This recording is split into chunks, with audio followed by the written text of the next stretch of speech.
5 sudah. Kita lanjut halaman 6. Allah tidak beranak, tidak dilahirkan, ya.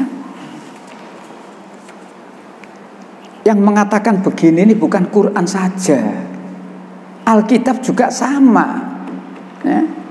Jadi Alkitab juga sama sebenarnya, cuma mereka itu sudah mengikuti hawa nafsu, ya. Orang-orang Yahudi berkata Uzair anak Allah, dan orang-orang Nasrani berkata Al-Masih anak Allah. Demikian ucapan dari mulut mereka. Mereka menyerupai perkataan orang-orang kafir yang terdahulu. Allah melaknat mereka, bagaimana mereka sampai dipalingkan. Disinilah Allah menyentil akal manusia supaya tidak asal ngomong. Pantaskah kamu berkata tentang apa yang tidak kamu ketahui? Orang mengatakan Allah punya anak. Kalau akalnya digunakan sungguh-sungguh, Bapak, coba Allah punya anak. Gede, anaknya nyambut gawe, perlu jodoh. Lalu anaknya Allah dapat jodoh, berarti Allah mantu. Kan gitu, Daniel yang diundang. Nanti diundang Allah, kenapa? Allah mantu. Afala tak kilun ndi utekmu kok bisa mantu. Iya nek mantu.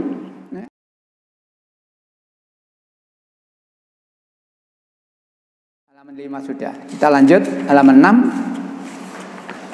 Allah tidak beranak, tidak dilahirkan, ya.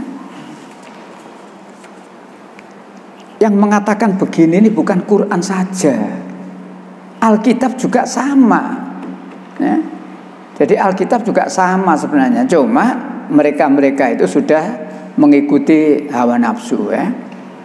Orang-orang Yahudi berkata Uzair anak Allah, dan orang-orang Nasrani berkata Al-Masih anak Allah. Demikian ucapan dari mulut mereka. Mereka menyerupai perkataan orang-orang kafir yang terdahulu. Allah melaknat mereka, bagaimana mereka sampai dipalingkan. Surat 9 ayat 30, ya. Jadi orang Yahudi dan orang Nasrani ada kesamaan, Ibu Bapak. Apa kesamaannya? Sama-sama menganggap Tuhan punya anak. Apa perbedaannya? Orang Yahudi mengatakan anaknya Allah namanya Uzair, orang Nasrani Al-Masih. Ini bedanya, tapi sama-sama menganggap Allah punya anak. Berarti dua-duanya kafir. Itu loh, ya. Itu. Maka Al-Quran, ya, di antara ayatnya, nah ini ditujukan kepada orang-orang yang beranggapan, ya, Allah punya anak itu. Surat 2 116, ya. Surat 2 ayat 116. Iya, 116. Dan mereka berkata, Allah mempunyai anak. Maha suci Allah, bahkan miliknya lah apa yang ada di langit dan di bumi. Semua tunduk kepadanya. Mereka berkata, mereka di situ mereka orang kafir. Mereka orang-orang kafir berkata Allah punya anak, ya, seperti pada surat 9:30 tadi itu. Yahudi, Nasrani mengatakan Allah punya anak. Mereka hanya menirukan, mengikuti ucapan orang-orang kafir yang terdahulu.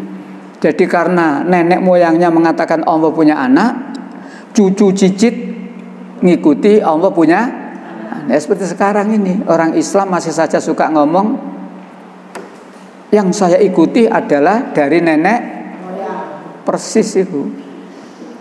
Walaupun permasalahannya beda, tapi sama-sama berpegang mengikuti nenek moyang. Nah, kita jangan itu, ya.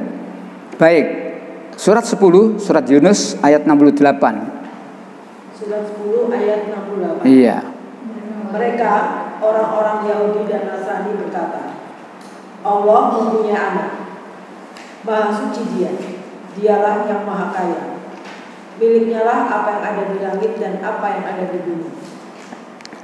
Kamu tidak mempunyai alasan yang kuat tentang ini.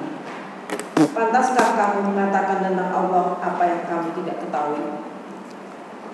Disinilah Allah menyentil akal manusia supaya tidak asal ngomong. Pantaskah kamu berkata tentang apa yang tidak kamu ketahui?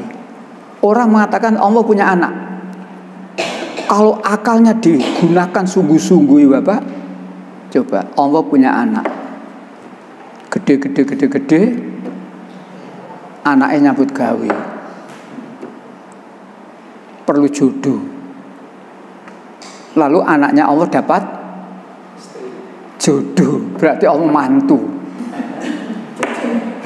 Kan gitu. Daniel yang diundang. Nanti diundang Allah. Kenapa? Allah mantu. Afala tak kilun ndi utekmu kok bisa mantu. Iya nek mantu. Nah nek terus anak Allah mati. Allah kesusahan. Ndak bener belas gitu ya. Itu kalau akal dipakai. Balik lagi surat 6 101. Dia Allah pencipta langit dan bumi. Bagaimana mungkin dia mempunyai anak padahal dia tidak mempunyai istri? Dia menciptakan segala sesuatu dan dia mengetahui segala sesuatu. Allah pencipta langit dan bumi. Bagaimana Allah mempunyai anak padahal dia tidak mempunyai istri? Loh Adam, Mbak. Adam bukan anak Allah. Adam bukan anak Allah. Ya, Adam itu manusia yang pertama yang diciptakan oleh Allah. Bagaimana cara menciptakan? Allah itu kalau berkehendak cukup berkata kun fayakun. Ya. Nah, baik, kita lanjutkan. Nah, itulah keyakinan orang-orang kafir, orang Yahudi, orang Nasrani beranggapan bahwa Allah punya anak. Mereka semua pasti dilaknat oleh Allah, disiksa dengan siksa yang pedih, neraka jahanam dan kekal. Alhamdulillah kita adalah orang-orang beriman, tidak disesatkan oleh tukang-tukang penyesat di antara jin dan manusia. Maka baca dan pahami sungguh-sungguh surat Al-Ikhlas ya, ayat 1 sampai ayat 4 itu ya. Allah tidak beranak, tidak diperanakkan. Lam yalid walam yulad ya. Sesuatu yang diperanakkan itu ya, berarti makhluk. Sesuatu yang beranak atau diperanakkan berarti makhluk ya. Allah tidak sama dengan makhluk. Quran surat Al-Kahfi ayat 1 sampai ayat 4. Surat 18 ya, ayat 1 sampai ayat 4.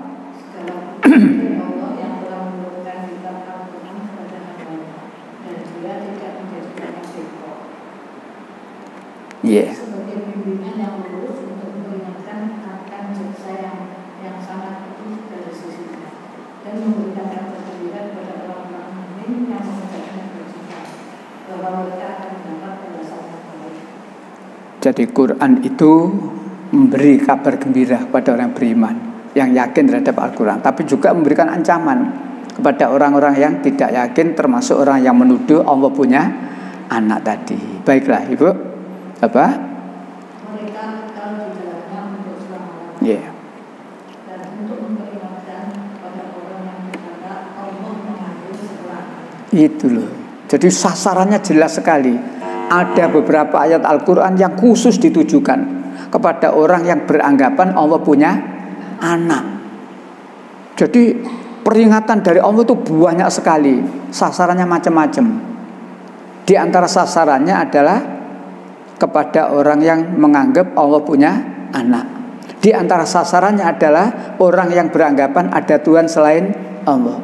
Di antara sasarannya adalah ada orang yang mati disalib untuk menebus dosa.